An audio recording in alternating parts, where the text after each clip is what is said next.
se retrouve dans une nouvelle vidéo. Aujourd'hui, je vais parler de mon film préféré, c'est N'oublie jamais. Donc peu de gens peut-être le connaissent, je sais pas. En tout cas, je vais vous expliquer pourquoi c'est mon film préféré. Je suis très content de vous retrouver pour une nouvelle vidéo. J'espère que vous allez bien aussi, c'est le plus important. Donc on va commencer maintenant. Alors voilà, je vais commencer par le sujet.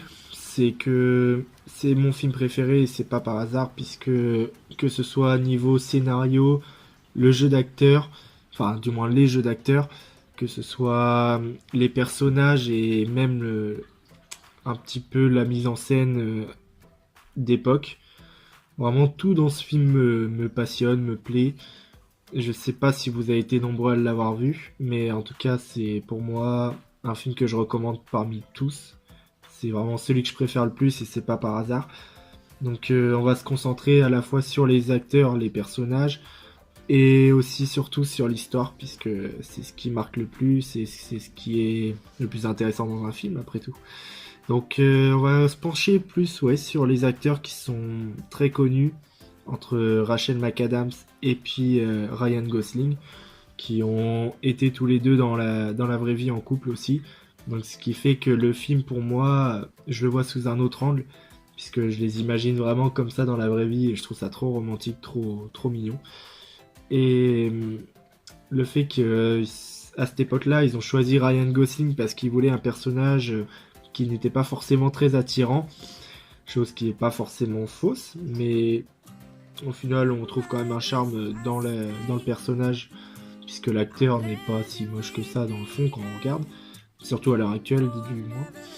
Donc Rachel McAdams, qui est une femme très belle aussi, on va pas se mentir là-dessus.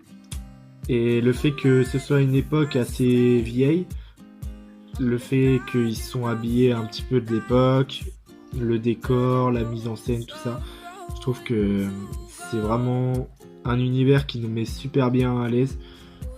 On voit que c'est plus agréable à regarder sur un film d'époque, puisque c'est quand même les époques c'est là où les relations étaient plus spéciales qu'aujourd'hui. Je sais pas si vous êtes d'accord là-dessus, mais c'était pas pareil du tout. Est-ce que ça rend la relation mieux ou est-ce que ça rend les époques mieux? Je ne sais pas, mais je trouve que ça a apporté quelque chose de plus. Donc je vais m'arrêter là-dessus et on va passer vraiment à l'histoire.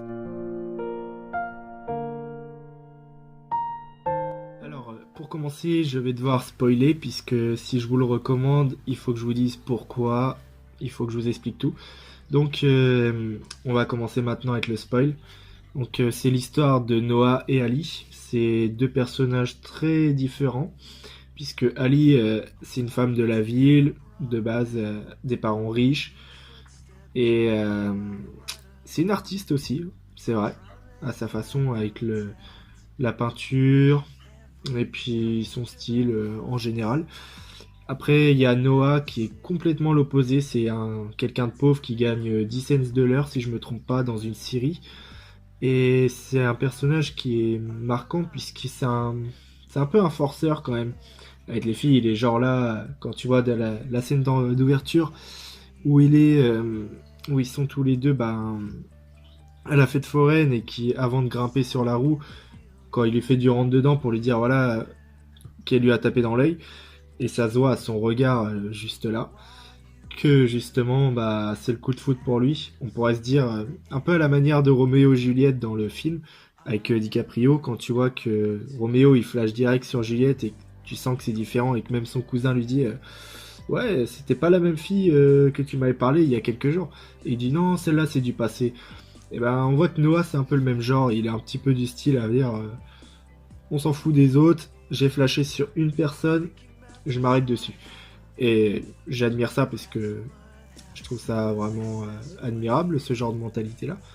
Donc l'approche a été très drôle, le fait qu'il insiste pour vraiment sortir avec elle, qu'elle lui dit non, et qu'au final après elle dit oui.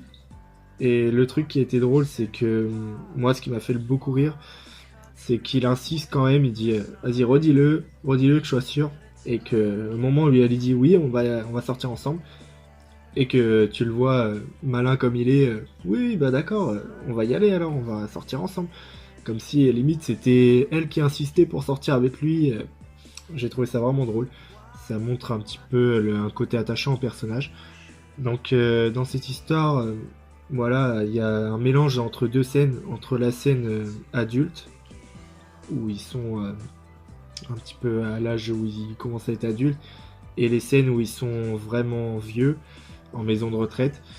Donc ces scènes-là, au début, j'ai trouvé assez intéressantes, mais après, plus je regarde le film et je calcule plus le nombre de fois que je l'ai vu, les scènes sont très habituelles et je me dis voilà, vivement qu'on passe au moment où ça parle d'eux, le moment où que tu vois leur rapprochement, tu vois ils commencent à tomber amoureux après leur sortie au ciné, dont Ali n'était pas très partante en voyant Noah. Et puis ce moment où qui était juste magique quand ils étaient sur la route allongés, quand elle lui dit voilà, s'il y a une voiture, qu'est-ce qui se passe? Et qui lui répond on meurt. Et puis là, direct, quand pile à ce moment-là, quelques temps après, il y a une voiture qui passe, je dois souligner le rire de l'actrice qui était vraiment très très surprenant. Je m'y attendais pas la première fois. Je sais pas si c'est son vrai rire ou si ça a été pour le film, mais c'était vraiment à mourir de rire. Après, vraiment leur relation à se disputer tout le temps, je trouve ça très romantique aussi, même si on pourrait trouver ça un peu lourd sur les bords.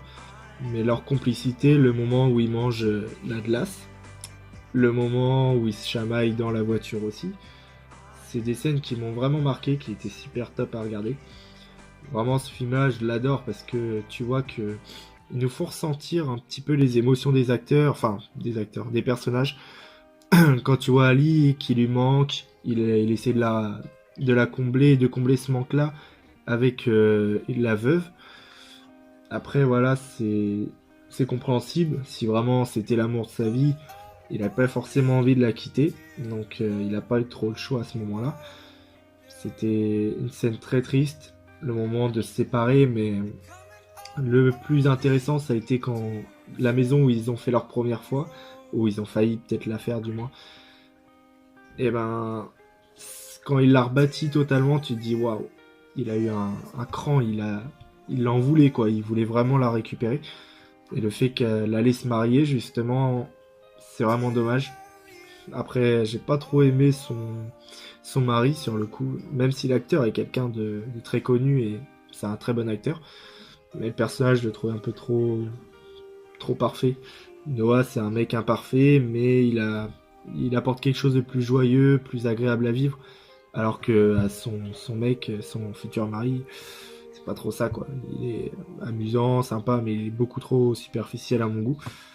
Donc la mort de Finn aussi, ça a été très triste sur le champ de bataille. Voilà, c'était une scène qui était intéressante quand même. Suite aussi, quand le père de Noah est mort aussi, ça a été très chiant parce que moi j'ai bien aimé le fait qu'il lui racontait des histoires pour lui faire passer son bégaiement. Je sais pas ce que vous en avez pensé de ça aussi, mais je me demande, enfin des poésies pardon. Je me demande vraiment si c'est possible en vrai, si ça marche. Marquez en commentaire si vous savez un petit peu plus ce sujet-là. Je serais ravi de savoir votre opinion. Donc, bah oui, il y a eu pas mal de choses. Et le moment le plus intéressant, on va en parler tout de suite.